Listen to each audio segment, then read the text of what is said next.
The North Atlantic, winter 1943.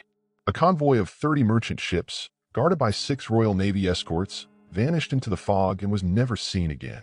No wreckage, no distress calls, and no survivors, only silence. Historians would later call it the Ghost Convoy, but at the time it was known by a less poetic name, Convoy HX 231.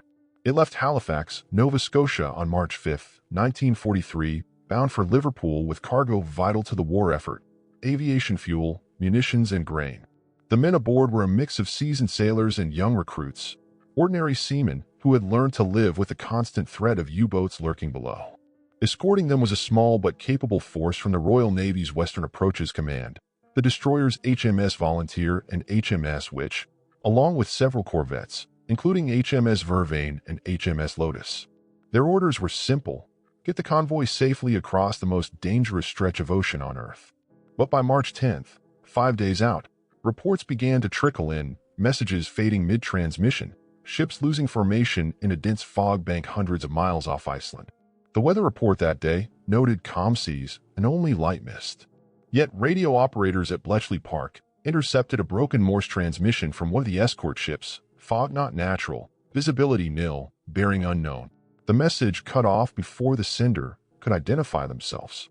At first, Admiralty officials suspected enemy jamming. German U-boats of the Wolfpack Seawolf had been operating aggressively in the area. Their new commander, Captain Lieutenant Ernst Vogler, was rumored to have developed advanced radio deception tactics, sending false signals to lure convoys into ambush zones. The British knew this was possible. What they couldn't explain was why every radar, sonar, and visual log simply stopped at the same time. As hours turned to days, no ship from HX 231 reached its next checkpoint. Naval patrols were dispatched from Iceland and Scotland to search for survivors, but they found nothing: no oil slicks, no floating cargo, not even a lifeboat. The North Atlantic had swallowed an entire convoy whole. The official entry in the Admiralty's War Diary for March 14th read only: Convoy HX 231 presumed lost, cause unknown. Behind closed doors, the tone was less clinical. Commander John Godfrey, Director of Naval Intelligence, called it an operational impossibility. He reportedly told his staff, ships do not simply vanish. Something or someone made this happen. To the sailors still running the North Atlantic routes, rumors spread fast. Some whisper that the convoy had steamed into a German minefield. Others believed it had been hit by a secret weapon, a radar-blinding mist the Germans had tested in the Baltic. The personal letters that survived from other convoy crews tell a story of fear and fatigue. One seaman aboard Convoy HX 233, sailing just 2 weeks later, wrote, "The ocean feels different now. The air carries that silence of men lost without a fight. We pass through the same coordinates and keep the lights dim. No one speaks when the fog rolls in." The disappearance came at a pivotal moment in the Battle of the Atlantic. The Allies had just begun to gain the upper hand, cracking Enigma codes and deploying improved radar. But HX 231 shook their confidence to the core. The Royal Navy needed answers. Was this the result of a new German weapon, or had the Allies' own systems somehow betrayed them? Technicians at Bletchley scoured radio intercepts, cross-referencing Enigma decrypts with weather logs. Nothing aligned. The weather station at Reykjavik reported clear conditions, yet the last messages from the convoy described an impenetrable fog. It was as if 2 realities existed at once, one on paper, another at sea. As the days dragged on, families of the missing crewmen received only vague telegrams. "Regret to inform you that your husband is missing in action, presumed lost at sea." There were no bodies to bury, no closure to offer. For many, the absence became its own kind of torment. Months later, intelligence analysts revisited the case, suspecting it might connect to intercepted German messages referencing something called Nebelhand, literally fog hand. The phrase appeared only once in decrypted traffic and was immediately classified. Theories began to form that perhaps the Germans had found a way to distort Allied radar or use atmospheric interference to mask their submarines. To this day, no conclusive explanation has ever been found for the disappearance of HX 231. It remains one of the few documented convoys of the Second World War to vanish completely without trace. Some historians suggest navigational error or a chain of freak weather conditions. Others believe it was the first unacknowledged test of new radar countermeasure technology by either side. As one naval officer reflected years later, the Atlantic was a graveyard of steel, But HX-231 was different. It didn't die, it disappeared. And somewhere within that silence, between the fog of the coded radio waves, lay the first clue to a secret that would haunt Allied intelligence for decades. The kind of mystery that forces even the most rational men to question what war hides beneath its own machinery. Commander Edward Ted Hargreaves sat in his cramped office at Western Approaches Command in Liverpool, staring at a map peppered with red pins. Each one marked a ship from Convoy HX-231. 36 pins in all, every single one now circled in black ink. Outside, the docks echoed with the clatter of supply trucks and the low hum of distant aircraft engines. The war machine moved on, but for Hargreaves, the mystery of the vanished convoy gnawed at his every thought.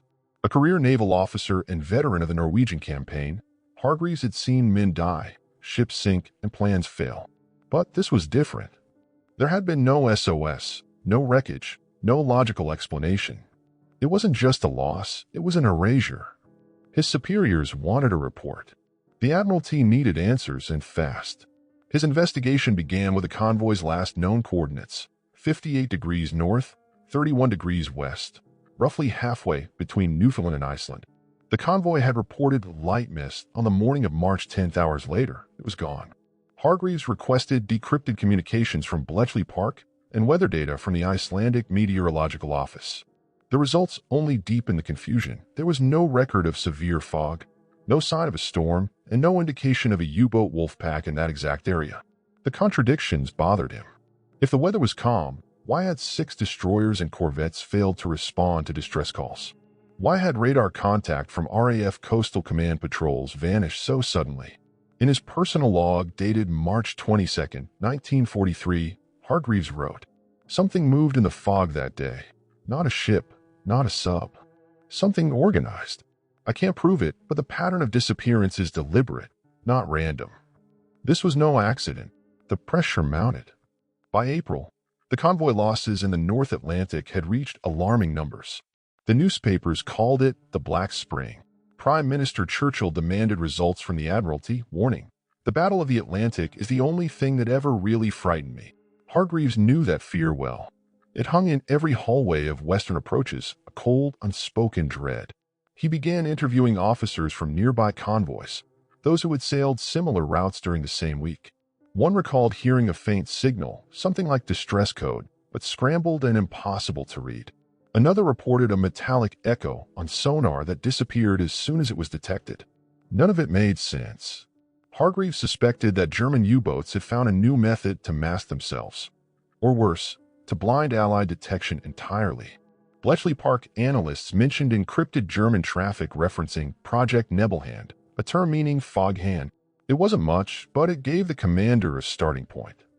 He ordered intelligence operatives to cross-reference that phrase with captured documents and U-boat logs. Meanwhile, the psychological strain on the Atlantic crews was growing. Men spoke of ghost ships, convoys that vanished mid-ocean and reappeared days later in strange positions. One sailor from Convoy SC-129 wrote home, "We keep our lights off now. Some say it's to hide from the Germans, but I think it's to keep whatever took HX-231 from finding us too." At the Royal Navy's Radar Research Station in Malvern, scientists had been experimenting with a new technology. Strips of aluminum foil dropped from aircraft to confuse enemy radar. The irony wasn't lost on Hargreaves. Both sides were now engaged in a war of deception, blinding each other's machines, until no one knew what was real on the scopes anymore. In one meeting, a senior officer from Naval Intelligence told Hargreaves, "Perhaps HX-231 ran into one of our own tests. You know how the Air Ministry operates. Half the time, we don't even know what they're doing out there." It was meant as a joke, but Hargreaves didn't laugh.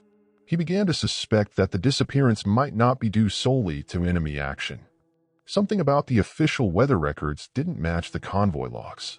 He noted that the fog described by radio operators wasn't natural. It moved in formation, almost like a living wall. "Visibility nil," one coded message said, "bearing unknown." The pattern reminded him of early radar interference reports, cases where the signal bounced off a cloud of metallic chaff or refracted through layers of cold air, creating phantom readings.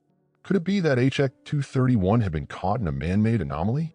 Perhaps one neither side fully understood. But when he requested full access to the RAF's radar experiment data, his orders were quietly delayed, then classified. The phrase stamped across the denial slip read, "Not essential to current operations."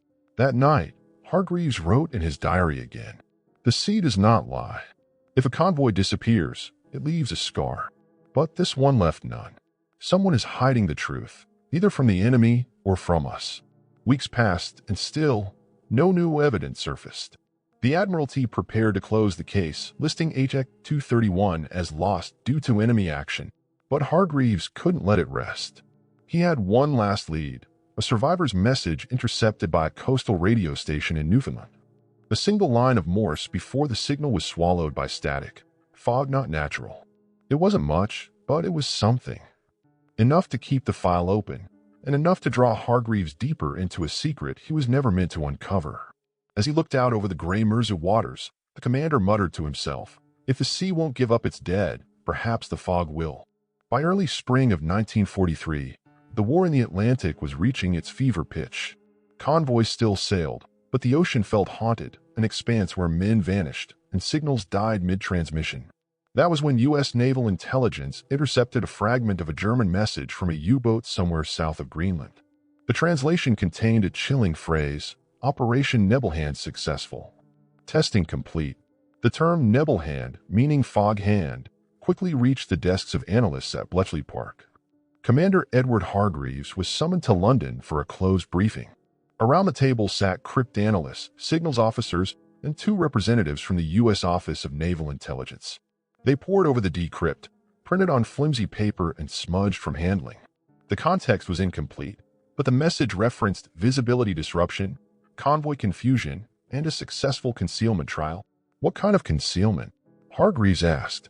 The answer came from a quiet, bespectacled American named Commander Robert Kell, an expert in electronic warfare. He leaned forward and said, "We think the Germans are experimenting with radar interference, possibly using captured British magnetron units." The magnetron was the heart of Allied radar technology. If the Germans had learned to manipulate it, they could distort radar waves, making ships appear, vanish, or multiply on screens.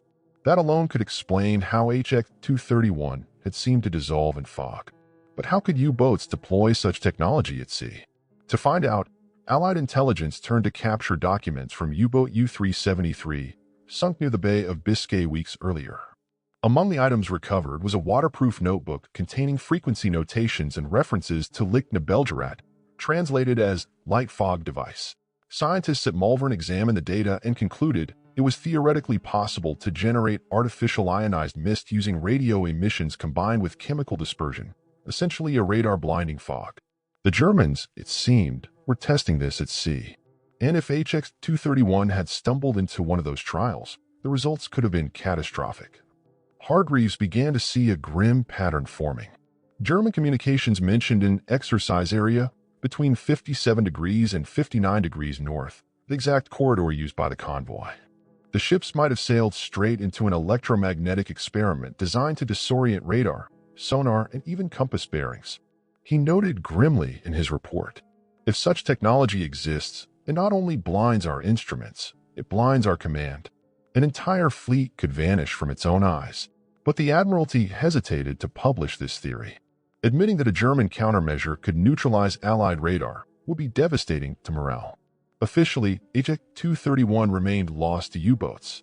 Unofficially, a covert working group was formed, jointly led by the Royal Navy and U.S. Naval Intelligence, to investigate electronic interference at sea. They called it Project Seafire. Inside a secure lab near Portsmouth, technicians reconstructed portions of the supposed Nebelhand device. They couldn't replicate its fog, but they did achieve intermittent radar distortion by broadcasting on specific frequencies. It was crude but revealing. Under the right atmospheric conditions, radar waves could refract, bend, or vanish entirely, creating false echoes or total blindness.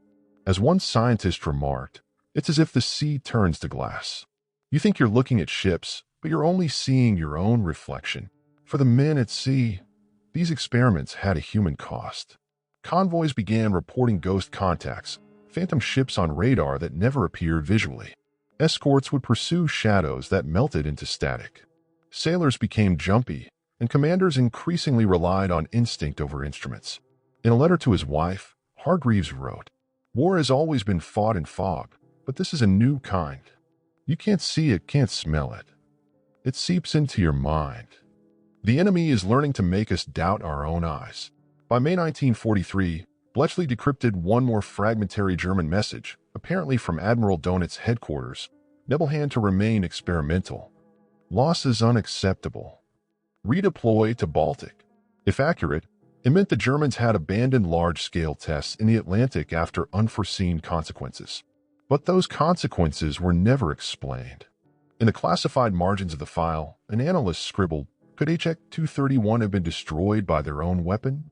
Overload? Miscalculation? No one knew for sure. The Germans never spoke publicly about Nebelhand. Allied scientists quietly incorporated lessons from their findings into radar countermeasures, refinements that would later help detect the V-1 and V-2 rocket launches. Still, the name stuck in the minds of those who worked the case. Operation Nebelhand wasn't just about technology. It was about confusion, perception, and the limits of control in modern warfare. When Hargreaves left London for the North again, he carried with him a single type page stamped, Most Secret. It read, Subject, Convoy HX-231. Probable cause, experimental electromagnetic interference. Full verification impossible. Recommend suppression. He folded it into his briefcase and locked it shut. The fog of war, he realized, wasn't just a metaphor anymore. It was a weapon. The message came through in late August 1943. A Norwegian trawler operating off the coast of Greenland had sighted a drifting vessel in the ice. No signal, no flag, no crew. When the trawler drew closer, they saw the name painted across a rusted stern, SS Silver Tide, one of the merchant ships from Convoy HX-231, presumed lost 5 months earlier. Royal Navy patrols moved quickly. The HMS Vervain, one of the corvettes previously assigned to the vanished convoy, was dispatched from Reykjavik to investigate. As the small warship approached, the crew saw that the freighter was listing slightly but intact. There were no signs of shellfire, torpedo damage, or explosion. Her lifeboats were missing, her decks eerily clean, as though scrubbed by wind and sea. When boarding parties climbed aboard, they found silence. The ship's engines were cold, the galley empty, and the cabin stripped bare. It was as if her crew had walked off mid-voyage. The only living sound was the slow creak of ice against the hull. In the captain's cabin, Lieutenant James Collier discovered the ship's logbook, open to a final, hastily written entry dated March 11, 1943, the day after the convoy disappeared. The handwriting was unsteady. Visibility nil. Compass erratic.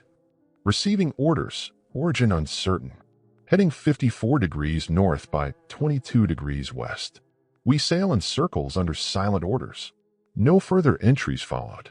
The radio room was functional but powered down, the last transmission key but unsent. In the log drawer, investigators found a folded map with coordinates that pointed not to England, but to a point deep in the mid-Atlantic, hundreds of miles off any known route.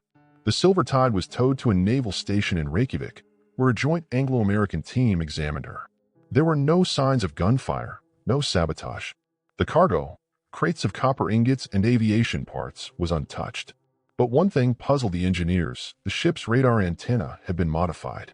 A coil of fine copper wire wrapped around its base, connected to an auxiliary power line that shouldn't have been there. When questioned, none of the Navy technicians recognized the setup.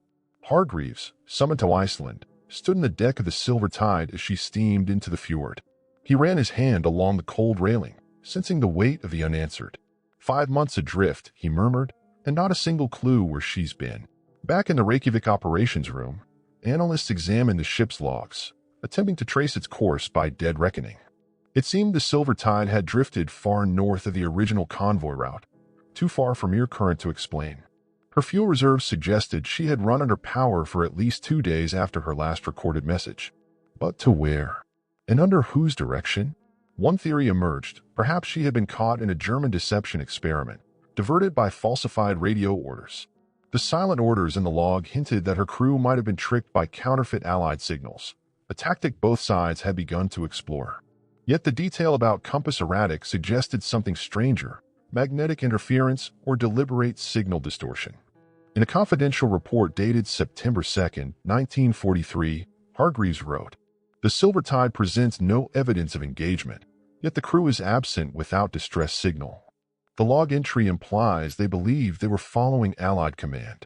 I am forced to consider the possibility of deliberate signal manipulation, perhaps originating from one of our own experimental fields. When he requested the Admiralty for clearance to inspect classified radar testing logs from March 1943, his request was denied. The phrase operational security as only was stamped across the response. That was the first time Hargreaves realized that the truth might not lie with the enemy, but within the Allied files themselves. Meanwhile, the story of the ghost freighter began to spread among sailors in the North Atlantic Fleet. Men spoke of a ship found frozen but whole, a vessel that had returned from nowhere. Some whispered that its crew had been taken prisoner by a U-boat flotilla. Others said they'd seen the Silvertide silhouette in fog banks weeks before she was officially found. At the Reykjavik base, Hargreaves walked the deck one final time before the freighter was scuttled under secrecy orders. He paused in the captain's quarters, staring at the last line in the logbook. "We sail in circles under silent orders." He closed the book slowly and said to no one in particular, "Perhaps the silence isn't from the sea. Perhaps it's from us." That night, a cable arrived from London. It reads simply, "All inquiries into HX 231 are to cease. Classified under Naval Directive 11B. Further discussion prohibited." Hargreaves stared at the message for a long time. Outside, the Arctic fog rolled in, blanketing the harbor. Somewhere beyond it lay the truth, hidden by layers of secrecy thicker than any mist. By the autumn of 1943, the official story of Convoy HX 231 had been sealed away. But inside the shadowed corridors of British Scientific Command, a different story circulated, one that linked the convoy's disappearance not to the Germans, but to an Allied experiment codenamed Project Mirror. Project Mirror was born from desperation. Throughout 1942 and early 1943, Allied losses to U-boats had been catastrophic. Traditional radar and sonar could detect submarines, but only when conditions were perfect. The goal of Project Mirror was ambitious, to create electronic invisibility. Using magnetron-based radio waves and controlled atmospheric ionization, British scientists at the Telecommunications Research Establishment in Malvern aimed to bend radar signals around ships, making them vanish from enemy detection. Few outside a small circle at the Admiralty knew of the trials. The first field test, according to a partially declassified memo, occurred in early March 1943 in a remote Atlantic sector, 58 degrees north, 30 degrees west. The same coordinates last transmitted by Convoy HX 231. Commander Hargreaves, now reassigned to administrative duties, had quietly obtained fragments of correspondence between the Admiralty and U.S. Naval Research. The letters referenced joint trials of electromagnetic dispersion, conducted by a civilian technical team embedded aboard merchant vessels. One line in particular chilled him. If interference occurs with navigational or communication systems, instruct vessels to maintain course and await signal restoration. He realized, horrified, that HX 231 might not have been a victim of German attack at all, but a participant in a classified Allied experiment gone wrong. The fog reported by the ships could have been the byproduct of electromagnetic discharge, ionized vapor formed by overlapping frequencies. A declassified research note from a Malvern engineer later admitted, Mirror Field 3 produced excessive interference, compasses reversed polarity, and transmission blackouts extended beyond prediction. Observed phenomenon, persistent white mist, luminescent at edges. No one of the convoy's compasses spun and radar screens went dark. The test field had blinded every system aboard, trapping the ships in an electronic fog. In confusion, some may have collided, others drifting far off course, and one, the Silvertide, wandering into the Arctic drift alone. Hargreaves documented his findings in a confidential memorandum marked Personal. He wrote, "If true, HX 231 did not vanish under enemy fire but under our own hands. The line between defense and deception blurred, and the sea bore the consequence. Yet he knew revealing such information could destroy morale and careers. When he attempted to raise the issue with the Admiralty, he was met with silence. One superior warned him bluntly, 'You're chasing ghosts, Ted. Leave them where they belong.' Still, whispers spread among technical officers. Some called Project Mirror the Allies' invisible weapon. Others called it a failure best forgotten. One American scientist later recalled, 'We thought we'd fooled the enemy. Turns out we fooled ourselves.' Years later, portions of Project Mirror's documentation resurfaced in post-war radar research. Its findings indirectly influenced post-war stealth technology, principles of radar absorption and signal deflection. But the convoy at its heart, HX 231, remained unacknowledged. In 1957, during a closed committee session on defense innovation, an anonymous naval witness testified, "We did not lose HX 231 to the enemy. We lost it to ambition. The price of seeing too far ahead is blindness." For Hargreaves, the revelation came too late to matter. He had retired quietly to Devon, keeping his notes sealed in a leather folder marked only Mirror. In his final recorded statement before his death in 1961, he said, "The fog of war is not always made by nature. Sometimes it's made by men who dream of control." Project Mirror was officially terminated in late 1943, its remaining data archived under experimental radar programs. But among historians and sailors alike, the story of the ghost convoy lingered, a symbol of how innovation and secrecy can drown truth beneath the waves. Officially, Convoy HX 231 remains listed in Royal Navy archives as lost to enemy action. Unofficially, it has become a whisper among naval historians, a ghost story without ghosts, a cautionary tale of how far men will go to win a war they barely understand. By 1946, when the Admiralty declassified select portions of wartime correspondence, Commander Edward Hargreaves' name appeared nowhere. The files referred only to an internal inquiry regarding electromagnetic interference in North Atlantic operations. The term Project Mirror was absent, replaced with the innocuous phrase, maritime signal trials. Whatever truth had once existed was methodically buried beneath bureaucracy. But fragments survived. In the archives of Bletchley Park, a set of typewritten notes surfaced decades later, unsigned, but unmistakably written in Hargreaves' precise, clipped style. They contained one haunting line. "The sea keeps secrets because we ask it to." Historians pieced together what they could. The fog, the scrambled bearings, the phantom signals, all consistent with early radar experimentation. And yet, the Admiralty's insistence on silence only deepened the mystery. What was so dangerous about acknowledging that the Allies' own experiment might have doomed an entire convoy? In 1973, investigative journalist Peter Longworth published The Ghost Convoy, Britain's Secret at Sea. The book drew on surviving testimony and declassified research, proposing that HX 231 had been unintentionally exposed to overlapping radar fields from both Allied and German tests. The interference could have crippled navigation and communication, leaving ships adrift in the open ocean. The official response from the Ministry of Defense was curt: "No records support these claims." Yet behind the denials, the evidence spoke differently.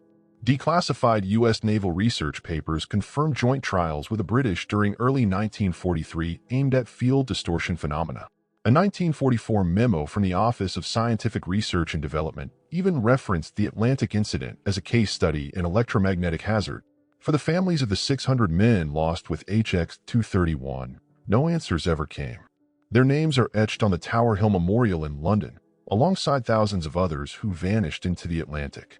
A bronze plaque bears the convoy's designation, HX 231, March 1943, with no explanation of its fate. Modern historians view the case as emblematic of wartime secrecy. In the pursuit of progress, the Allies, like their enemies, operated at the bleeding edge of science, often blind to the dangers they unleashed. The mystery of the ghost convoy remains unsolved not because it cannot be explained, but because it was never meant to be. As Dr. Helen Atwood, a naval historian, once reflected in a 1998 documentary, HX 231 wasn't lost to the ocean, it was lost to history. The fog that took it was man-made, and so was the silence that followed. The modern lesson endures. Innovation without accountability can consume the very people it's meant to protect. The story of HX 231 is a mirror, reflecting not the enemy's cunning, but our own willingness to hide the cost of progress. Even today, in quiet corners of military research, echoes of Project Mirror persist. Terms like active camouflage and electronic stealth trace their lineage to those early wartime experiments. Each advancement brings us closer to invisibility, and perhaps, once again, to erasure. If you sail far enough north, old charwomen still speak of the place where the compasses go mad and the sea hums in radio static. They say sometimes, in the fog, you can hear a single Morse pulse, faint, broken, repeating endlessly across the years. Fog not natural. And just like that, The ghost convoy sails on, forever caught between signal and silence, between what we know and what we refuse to see.